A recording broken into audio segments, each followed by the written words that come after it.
Good morning, class 9. Today we will revise two topics. Both are very important. Two topics of civics: what is democracy, why democracy, and constitutional design.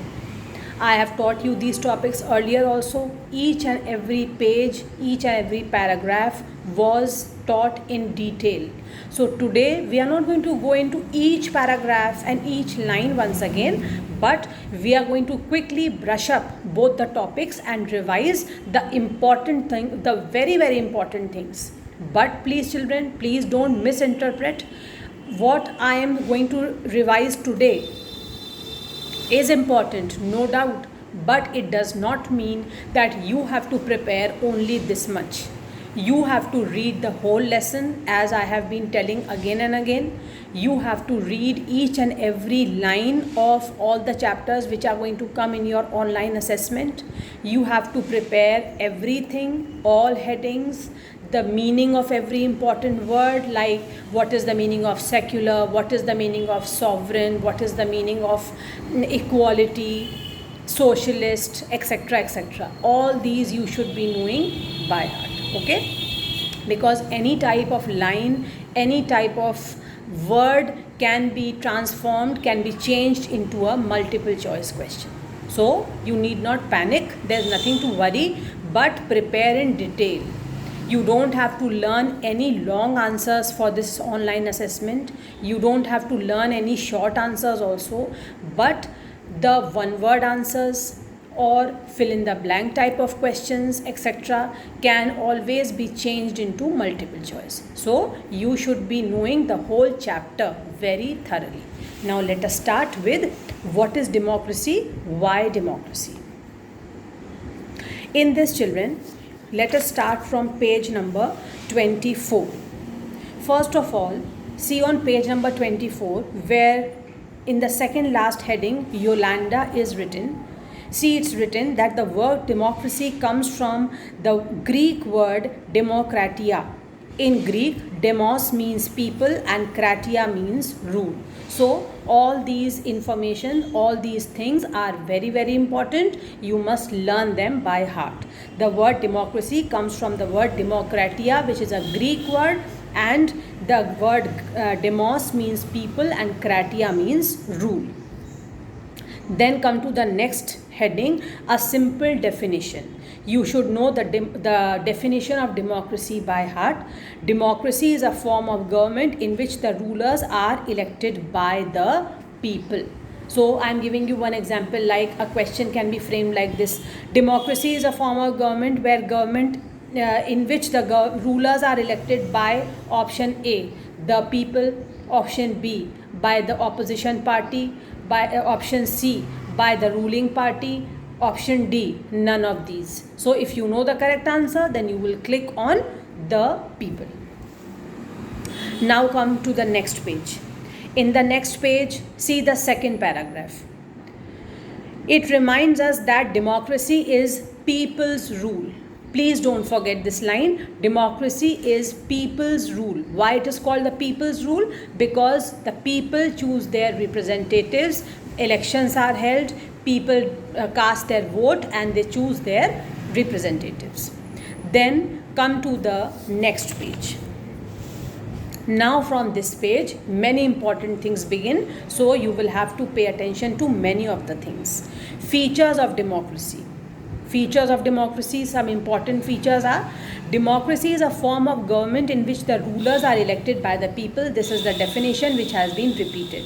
Now, what questions are related to democracy? Who are the rulers in this definition? What kind of election constitutes a democratic election? Who are the people who can elect the rulers or get elected as rulers? Finally, what kind of a form of government is democracy? So these questions are answered in a democracy. Then come to the next heading, in which by and large you have to just give a reading, a careful reading, but there is nothing which you have to mug up. I am reading this paragraph, children, the first column, last paragraph on page 27. Clearly, there are many reasons why Pakistan under General Musharraf should not be called a democracy. This is important. But let us focus on one of these. Can we say these rulers are elected by the people in Pakistan? No, not quite. People may have elected their representatives to the national and provincial assemblies, but those elected representatives are not really the rulers. They cannot take the final decisions. The power to take the final decision rests with the army officials and with General Musharraf, and none of them are elected by the people. That is why Pakistan cannot be called a democracy. Now come to the next paragraph of the same column. This gives us a first feature. Now the first feature of democracy is, in a democracy, the final decision making power must rest with those elected by the people.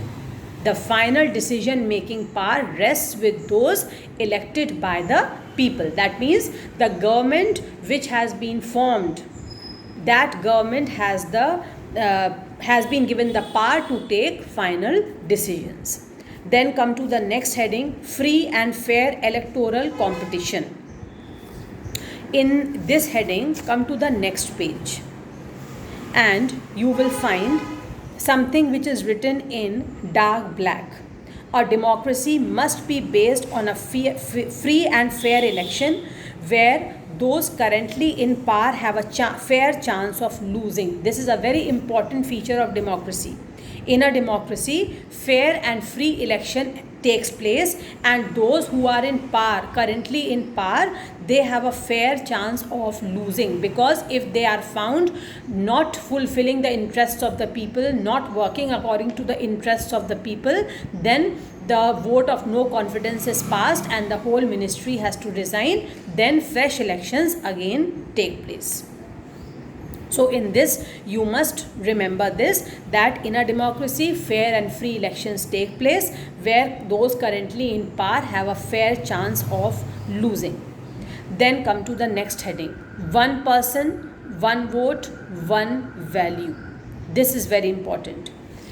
In a democracy, each adult citizen must have one vote and each vote must have one value. You all know that we practice universal adult franchise. That means every adult citizen, a person, any citizen of India, if he is 18 years of age or above, has the right to cast his vote when elections are held. And each vote has its own value. Every person can cast only one vote and each one vote has its own value. So this is again a very important feature of democracy. Till now we have studied three features. I am repeating the three features. First feature was, in a democracy, the final decision making power rests with those elected by the people. Second feature of democracy is, a democracy must be based on free and fair election where those currently in power have a fair chance of losing. Third, in a democracy, each adult citizen must have one vote and each vote must have one value. Now come to the next page. Rule of law and respect for rights. In this, first of all, you don't have to learn anything regarding Zimbabwe and all. But come to the next column. I am reading from the second paragraph. The example of Zimbabwe shows that popular approval of the rulers is necessary in a democracy, but it is not sufficient. Popular governments can be undemocratic. Popular leaders can be autocratic. If we wish to access a democracy, it is important to look at the elections. But it is equally important to look before and after the elections. There should be sufficient room for normal political activity. Sufficient room means there should be sufficient possibility or sufficient chances, sufficient space for normal political activity, including political opposition, in the period before elections.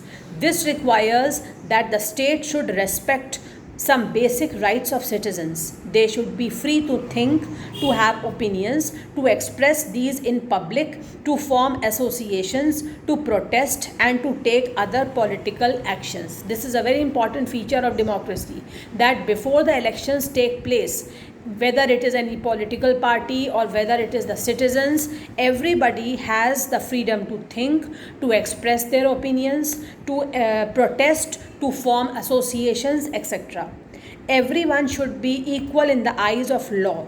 These rights must be protected by an independent judiciary whose orders are obeyed by everyone. Now come to the next paragraph.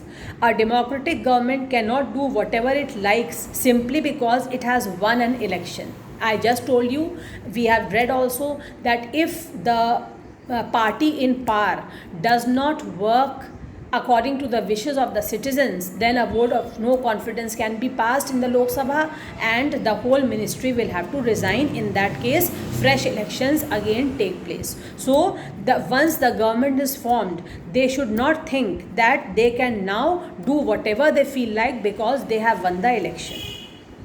Now come to the next feature of democracy in the same column, which is written in dark black.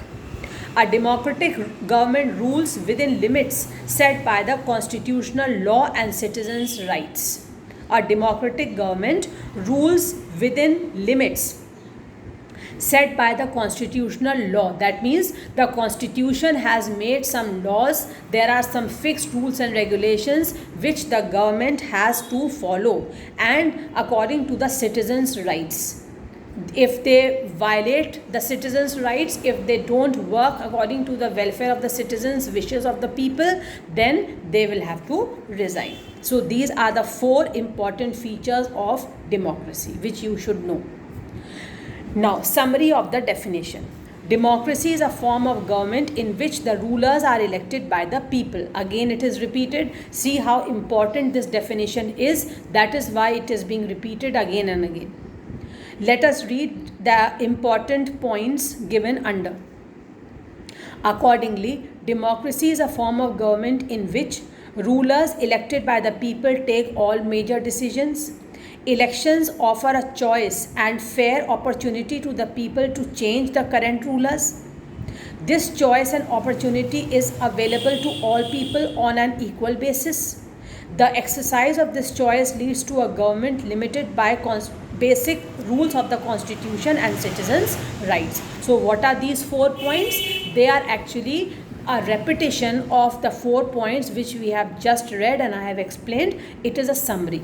Now come to the next. Why democracy? In this, children, you should know 2 things very properly. Firstly, arguments against democracy and arguments for democracy. I am quickly reading out the arguments against democracy. What do those people say who are against democracy? Leaders keep changing. Now, these are the arguments which they give, that why democratic form of government is not good. Some people say that democratic form of government is not good. Why? They are giving their reasons. Leaders keep changing in a democracy. This leads to instability. According to them they think that this is the first disadvantage of any democracy. Leaders keep changing. This leads to instability. Democracy is all about political competition and power play. There is no scope for morality. That means in order to come into power, in order to win the election, the people, the political leaders can go to any limit. They don't follow morality. So many people have to be consulted in a democracy, that it leads to delays. They say that many people have to be consulted. That is why there are delays in taking decisions. Elected leaders do not know the best interest of the people. It leads to bad decisions. Sometimes the decisions which are taken are not correct. They are improper because they don't know the best interest of the people. Democracy leads to corruption, for it is based on electoral competition. Just now I said there is no scope for morality. They can do anything they want to do in order to get a seat, in order to win the election. Ordinary people don't know what is good for them. They should not decide anything. So finally they say that people should not be given the right to choose their leaders because they don't know actually what is good for them. So these are the arguments according to those people who don't support democratic form of government. Now let us see that those people who support democratic form of government, what do they say? I am reading the things which are written in black because they are the summary of what is written before that in the form of such a big paragraph. But I will always advise you that please, you will not read only what is written in black. You have to read everything, every line. Let us do the first thing. A democratic government is better government because it is more accountable form of government. That means the people are answerable. The people who are in the ruling party, the leaders who are in the ruling party, they are accountable to the people. That means they are answerable to the people. The people have chosen them. The people have elected them. So they have to follow or they have to do things according to the needs of the people. They are accountable to the people. This is the first advantage of a democracy. Democracy is based on consultation and discussion. This is I am reading from the next para now. A democratic decision always involves many persons, discussions and meetings. Thus democracy improves the quality of decision making. In arguments against, people used to say that lots of discussions are held, so it leads to delays in decision making. But arguments in favor say that because many people are consulted, lots of discussions and meetings are held, so the decision which is made is a correct and good decision. The quality of decision making is good. Then the third argument in favor of democracy. Democracy provides a method to deal with differences and conflicts because the people have the right to express their opinion, they can express their viewpoint. So people have a right to the government has the right or the government gets an opportunity to deal with differences which are there in the society or conflicts which take place in the society. I am reading this part once more. In any society, people are bound to have differences of opinion and interests. These differences are particularly sharp in country like ours, which has an amazing social diversity. So they look at the world very differently and have different preferences. Different groups may not be able to live together for long in such a way. No one is a permanent loser. Different groups can live with one another peacefully. That is why it is said that in a democracy, a democratic form of government is good for any democratic country because it provides a method to deal with differences and conflicts. Every person is given the freedom to express his or her opinions, and they, in spite of having difference of opinion, they live together. Then the next point is democracy enhances the dignity of citizens. As we have discussed above, democracy is based on the principle of political equality. Now children, you must remember, whenever the term political equality comes, that means we are talking about right to vote. Political equality means right to vote. Democracy enhances, it increases the dignity of citizens. That means the citizens know that they are of great value because they have political equality. They have the right to vote. They have the right to form a government. They are able to elect their representatives. And the last point is democracy is better than other forms of government because it allows us to correct its own mistakes. In a democracy, the leaders get a chance to change their decision, or otherwise they know that they can be changed.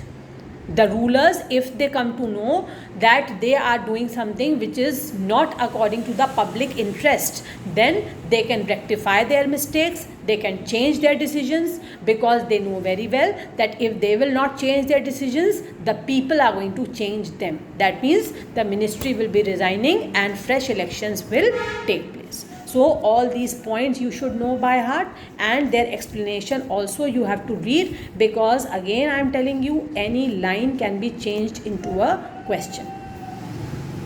Now come to the broader meaning of democracy. In this, I am just reading what is given in the second column. The majority of people rule through their elected representatives. This becomes necessary because modern democracy involves such a large number of people that it is physically impossible for them to sit together and take collective decision. Even if they could, the citizen does not have the time, the desire, or the skills to take part in all decisions. Just you don't have to learn basically, but you must give one reading, children. Then on page number 36, you must read this. The second paragraph, I must say in the first column. These ways of using the word democracy go back to its basic sense of a method of taking decisions. A democratic decision involves consultation with and consent of all those who are affected by that decision. Important line. A democratic decision involves consultation with and consent, that means approval of all those who are affected by that decision. Who is affected by the decision? We the people. So the people are always consulted, their consent is taken in a democracy. Then in the next column, the line which is important is towards the end of the paragraph. The most common form of democracy in today's world is rule through people's elected representatives. This line is also necessary. Then come to the last page, last paragraph. I am reading the strength and the weakness of democracy. This is the strength and weakness of democracy. The fate of the country depends not just on what the rulers do, but mainly on what we the citizens do. The fate of the country depends on what the rulers do, but what we do. Why? Because we have chosen the rulers. We the people have elected them. So if we are going to make a wrong choice, then the country will be run by wrong set of people, wrong group of people for 5 years. So we are also equally responsible for anything that happens in a democracy.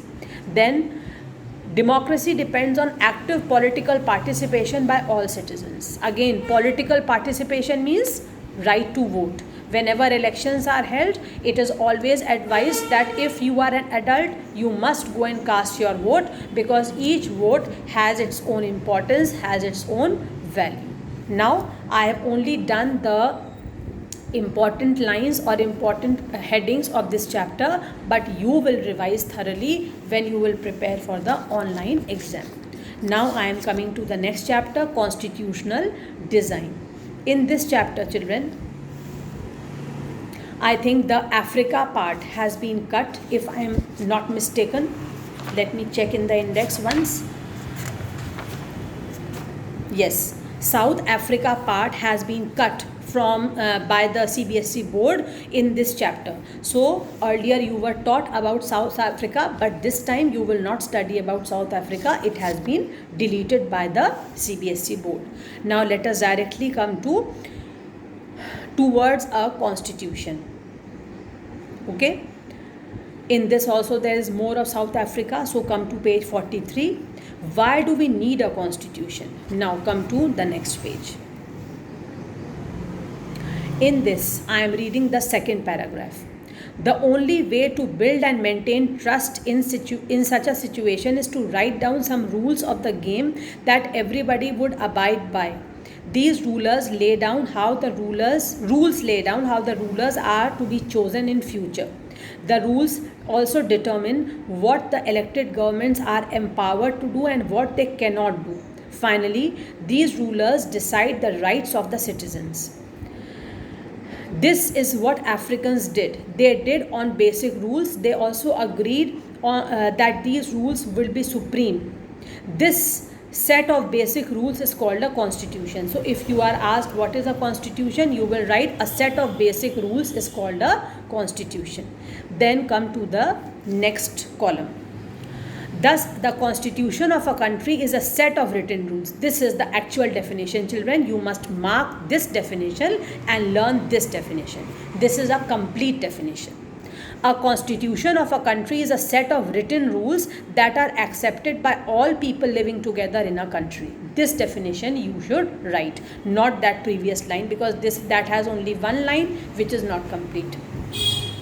A constitution does many things. Now you must read this also and try to remember. It generates the degree of trust and coordination. Then second is it specifies how the government will be constituted. Third is it lays down the limits on the powers of the government and tells us what the rights of citizens are. Fourth, it expresses the aspirations of the people about creating a good society. All countries that have constitutions are not necessarily democratic. Yes, of course. Okay. Now come to the next page. In the next page, children,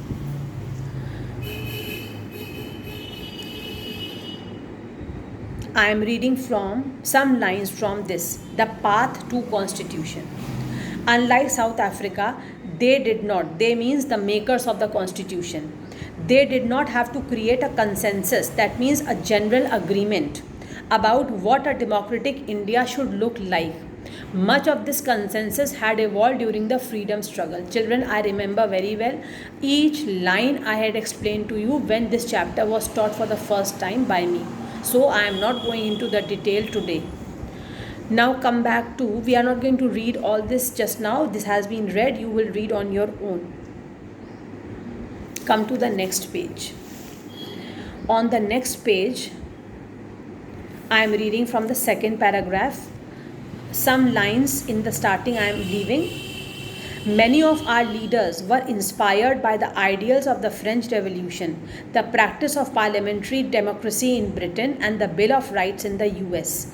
The socialist revolution in Russia had inspired many Indians to think of shaping the system based on social and economic equality.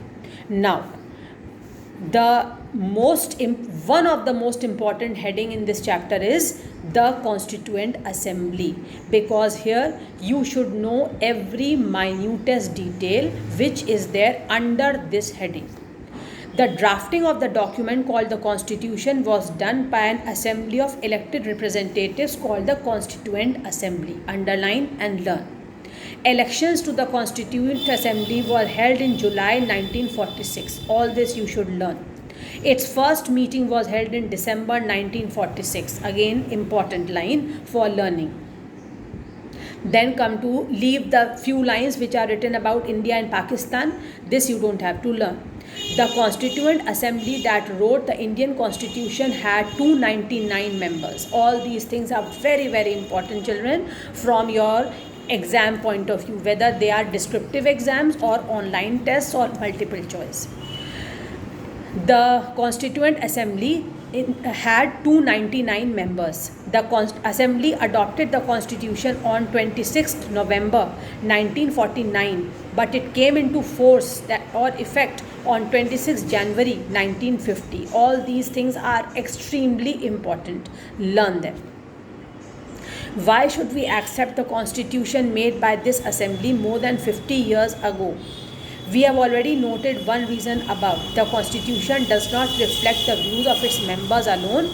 It expresses the broad consensus of its time. That means the whole countrymen's agreement, the general agreement of the whole country is reflected in the form of the Constitution. This is one reason why we are still readily adopting what is written in our Constitution. Second reason, it is given in the last para. The second reason for accepting the Constitution is that the Constituent Assembly represented the people of India. Again, it is more or less the same. There was no universal adult franchise at that time. The Constituent Assembly could not have been chosen directly by all the people in India. It was elected mainly by the members of the existing political legislatures that were mentioned above. Okay, now come to the next column. No, firstly, I am coming to the last paragraph of the same column on page 47. Finally, the manner in which the Constituent Assembly worked gives sanctity or purity to the Constitution.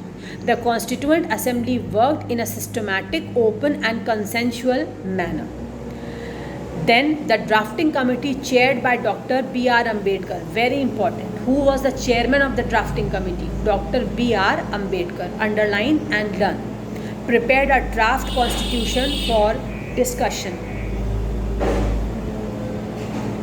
Then the members deliberated for 114 days, spread over 3 years. All these details are very important. Underline and learn. The members of the drafting committee continued their deliberations or discussions for 114 days, spread over 3 years.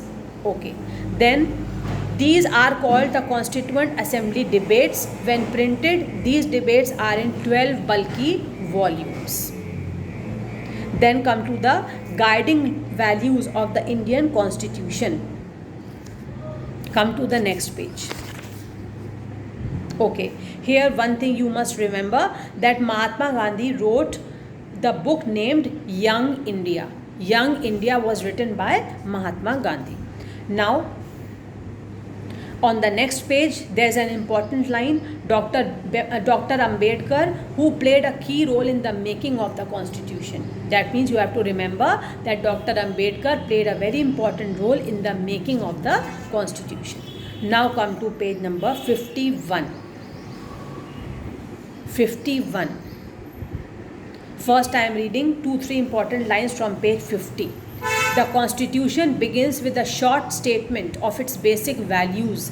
This is called the preamble to the Constitution. Again, this is an important thing for you to learn. The Constitution begins with a short statement of its basic values. This is called the preamble to the Constitution.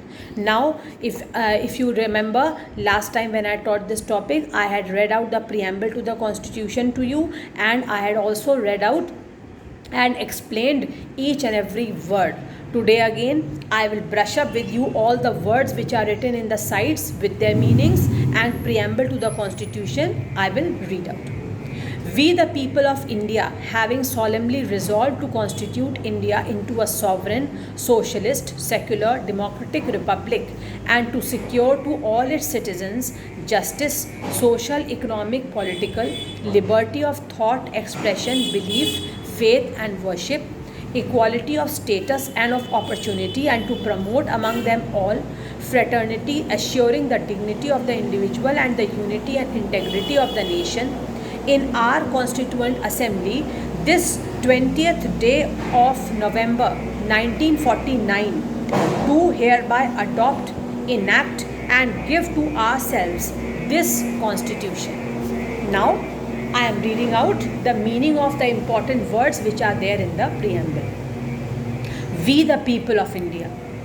The Constitution has been drawn up and enacted by the people through their representatives and not handed over to them by a king or outside powers. That means we have chosen our leaders. We have not made our government which has been chosen